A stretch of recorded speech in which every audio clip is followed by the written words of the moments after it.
I come from a long line of women who did exactly what was expected of them.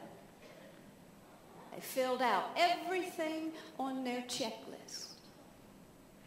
The world could be falling apart, but you were fine as long as your purse matched your shoes. This long list of expectations. I knew my list. I knew exactly what was expected of me as if it'd been written on the walls. You're to go to school, get good grades, no tattoos, no babies yet, wait. Go to school, get an education, get a job, nothing fancy, live near the house. Wait, because your charming prince going to come riding up on a white horse and he going to save you and you're going to live happily ever after and have fun, baby doll, but just don't come out of that box. And I don't have anything wrong with that plan if it's your plan. But for me, there was no charming prince come riding up on a white horse to save me. There was nobody even pledging his undying love, unless you count that tipsy fella behind the Tasty Freeze. That probably doesn't count, because he never called. I had a foot in two different worlds. A foot in this one world of everything they told me I needed to be. Everything the magazine said I needed to look like. The television said I needed to have. Everything the world said I needed to be happy. And I had a foot in this other world. This world where I was starting to write. And creating these characters that would sort of talk in my head, sometimes all at once. I'm okay. And this shy kid that they threw things at on a bus wanted to get up on the stage and make people laugh. I didn't want to hang out with the ladies down the street and play bunco. I wanted to hang out with clowns and storytellers and magicians and performers, and many people will have another world like that. They'll just keep it high up on the top shelf in a box. And every once in a while, they'll take it down, dust it off, and look at it. But for me, it kept getting bigger and bigger. And the real world kept getting smaller and smaller until finally I felt like I was standing on a cliff, surrounded by all these voices saying, no, no, you cannot do that.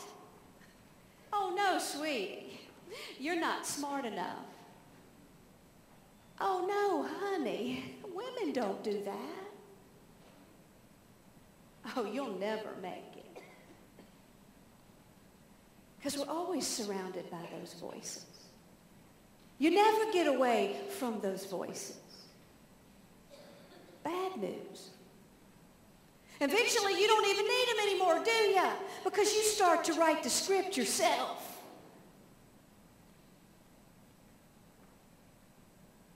So I was surrounded by all these voices saying, no, you can't do that. And this one tiny voice that said, yes, you can.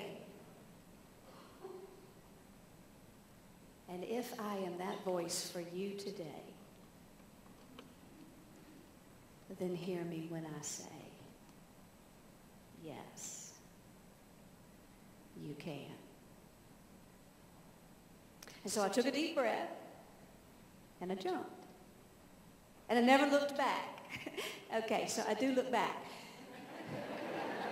Every now and again. But the funny thing is, I never look back in regret. I actually look back in awe of how close I had come to never having jumped at all. Because that's where most of us get stuck. We freeze because we're scared. Because we don't know what that will look like. And we like our comfort zone. We want to blend in. We get scared because we're afraid we'll fail or they'll laugh. We don't jump because we made it too big. We don't know how.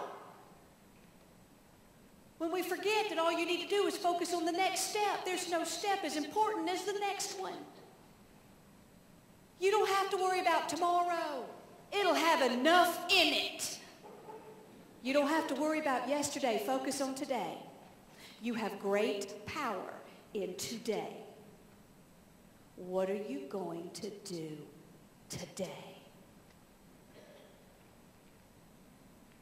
And then say that every day. So I took a deep breath and I jumped. And I realized while I was so afraid of where I was going to land, I realized it didn't matter. Still doesn't. Because the true joy is happening now. In these moments that I'm spending in midair.